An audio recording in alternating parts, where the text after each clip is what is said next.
ሰላም ውድ ቻናል ቤተሰቦች የዕለቱን ዜናዎች ይዤ ቀርብ ያለው ሁሌም አዳዲስ መረጃዎች እንዲደርሳችሁ ቻናሉን ሰብስክራይብ በማድረግ እስከ መጨረሻው አብራችሁን ቆዩ። እስራኤል በጋዛ ሰርጥና በግብጽ መካከል ያለውን የራፋ ድንበር ዛሬ ለሰዎች እንቅስቃሴ ክፍት አደረገች። ፍልስጤማውያን በጋዛ ሰርጥና በግብጽ መካከል ያለውን የራፋ ድንበር አቋራጭ ለሰዎች እንቅስቃሴ ከተከፈተ በኋላ መግባት ጀምረዋል። ከግንቦት 2024 ጀምሮ የጋዛን ጎን በእስራኤል ወታደሮች ከተያዘ ጀምሮ ማቋረጫው በአብዛኛው ተዘግቷል። በድጋሚ መከፈት የነበረበት በጥቅምት ወር መጀመሪያ የዩናይትድ ስቴትስ ፕሬዚዳንት ዶናልድ ትራምፕ በእስራኤልና በሐማስ መካከል ባወጡት የተኩስ አቁም ቅድ መመሪያ ምዕራፍ ላይ ነበረ።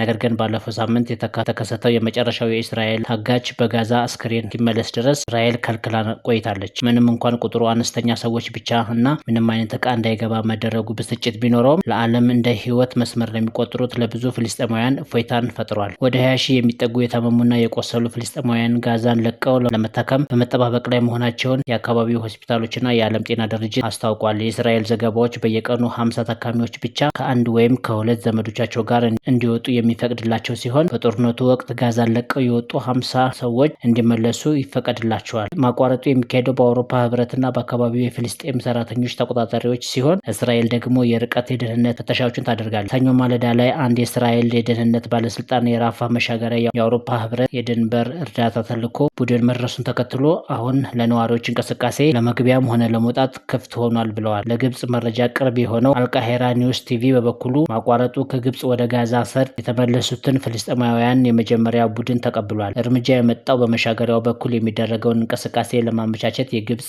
ጥረት አካል ነው ብሏል። ፍልስጤማዊ እናት ሳብሪን አልዳማ በኩላሊት ህመም የምትሰቃይ የ16 ዓመት ልጇ ራዋ ወደ ውጭ ሀገር ሄዳ ለመጓዝ ተስፋ እንዳላት ለቢቢሲ ተናግራለች። ራዋ አንድ ኩላሊቷን ለመለገስ አቅዳለች። የኩላሊቷን ሁኔታ ለማወቅ በክትትል በአልትራሳውንድ ኢሜጂንግ እና በምርመራ ትታከም ነበረ። ጦርነቱ ከተጀመረበት ጊዜ ጀምሮ በምግብ እጥረት፣ በረሃብ እና እንድትበላ የተደረገችው ምግብ እጥረት በመከሰቱ እጥበት ጀመረች ብለዋል። እሷ እየደከመች ስለሆነ ቶሎ እንድትጓዝ ሪፈራላችን ያፋጥኑናል ብለን ተስፋ እናደርጋለን። እኔም የ45 ዓመቴ ነው። እናም እድሜ እየሄደ ሲሄድ መዋጮ ማድረግ እንደማልችል ሊነገረኝ ይችላል። ለዚህም ነው የተጣደፍን ያለ ነው ብለው መግለጻቸውን የዜና ቻናል ገልጿል። እሁድ ዕለት የእስራኤል ባለስልጣናት የማቋረጫ ሙከራ መክፈቻ ተካሂዶ መጠናቀቁን ተናግረዋል። የፍርድ ሂደቱ የሚያውቅ አንድ የፍልስጤም ባለስልጣን ለቢቢሲ እንደተናገረው 30 የሚጠጉ ፍልስጤም ሰራተኞች በግብጽ ማቋረጫ በኩል ደርሰዋል።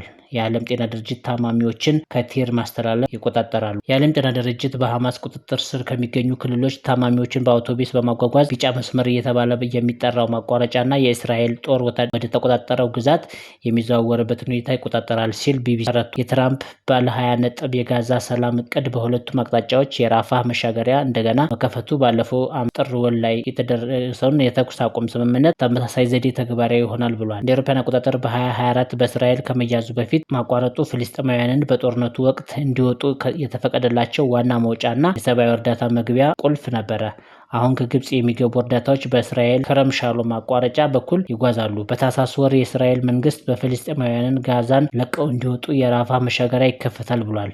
ግብጽ ወደ መሻገሪያው የሚከፈተው በሁለቱም አቅጣጫ እንቅስቃሴ ከተፈቀደ ብቻ ነው ያለች ሲሆን ከ30 ሺህ በላይ ጋዛውያን ወደ ጋዛ እንዲመለሱ ካይሮ ወደሚገኘው የፍልስጤም ኤምባሲ ተመዝግቧል። የእስራኤል መንግስት በጋዛ የሚገኘውን የመጨረሻውን የሞት እስራኤላውያንን አስከሬን ለማስረከብ ቅድመ ሁኔታ በማሳየቱ የማቋረጫው መከፈት ዘግይቶ ቆይ። ባለፈው ሳምንት የእስራኤል ጦር ወታደሮቹ በሰሜን ጋዛ በሚገኝ የመቃብር ስፍራ የሚገኘውን የፖሊስ መኮንን ማስተር ጂን ጊሽሊ አስከሬን ወስደዋል ብሏል። የአውሮፓውያን አቆጣጠር ኦክቶበር 7 2023 በእስራኤል ላይ 1200 ሰዎች በመገደል ጥቃት በሐማስ እና አጋሮቹ ከታፈኑ 251 ሰዎች አንዱ ነበር። ለጥቃቱ ምላሽ ለመስጠት የጀመረችው የእስራኤል በጋዛ ወታደራዊ ዘመቻ ከ71790 በላይ ፍልስጤማውያንን መግደሉን የግዛቱ ሐማስ የሚመራ የጤና ጥበቃ ሚኒስቴር። በዚሁ ወደ ሌላ ዜና ስንሸጋገር ህንድና አሜሪካ ቁልፍ የተባለለትን የንግድ ስምምነት ዛሬ አከናውነዋል። ከሰዓታት በፊት ዶናልድ ትራምፕ በትዊተር ገጻቸው ላይ እንደገለጹት ዛሬ ጠዋት ከህንድ ጠቅላይ ሚኒስቴር ሞዲ ጋር በመነጋገር ትልቅ ክብር ነበረ። ታላላቅ ጓደኞቼ